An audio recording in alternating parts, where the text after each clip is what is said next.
పిల్లలకు అలవాటు చేయండి. మీరు చూడండి, అందరికీ పెద్ద పెద్ద ఇళ్ళు ఉన్నాయండి. బాల్కనీ అంటారు. దాని పేరు ఏమిటంటే బాలురు అక్కడ ఉండి సూర్యుడిని కనే ప్రదేశం, అందుకే దాన్ని బాలకని అంటారు. ఓ పావుగంట సేపు మీరు కూడా వాళ్ళతో నిలబడండి, సూర్యోదయం సూర్యాస్తమం, అప్పుడు ఈ జీవుడు మాటలు అర్థమవుతాయి. అంతకంటే అందమైనది ఉందా? నువ్వు తయారైపో బడికెళ్ళిపోవాలి, షూష్ చంపేయడం వాడిని పట్టుకుని. వాడు నిన్న అక్కడ ఉండి బూజు పట్టేసిన షూలో ఒక కాలెట్టడం, అక్కడ తేలు కొట్టడం, బళ్ళోకి వెళ్ళాక పెద్ద తేలు కొట్టడం. వాడు ఆనందించనివ్వట్లేదు. వేళ తల్లిదండ్రులు కూడా వాడుతూ ఉండలేదు. వాడికి టాటా చెప్పేసి వెళ్ళిపోవడం. వాడు వెళ్ళిపోతే మనం ఫోన్కి వెళ్ళుకుంటూ కూర్చోవచ్చు.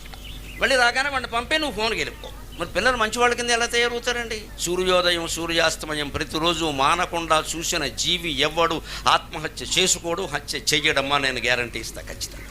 పొద్దున్న పావుగంట, సాయంత్రం పావుగంట సూర్యోదయాన్ని చూసిన వాడెవడు ఆత్మహత్య చేసుకోడు, హత్య చెయ్యడు. సూర్యోదయం ఆశావాదం, సూర్యాస్తమయం వేదాంతం, వైరాగ్యం. సూర్యుడే అస్తమించాడు, మనమెంత జీవితం తేలికైపోతుంది. ఉదయం వచ్చింది, అమ్మయ్య అస్తమి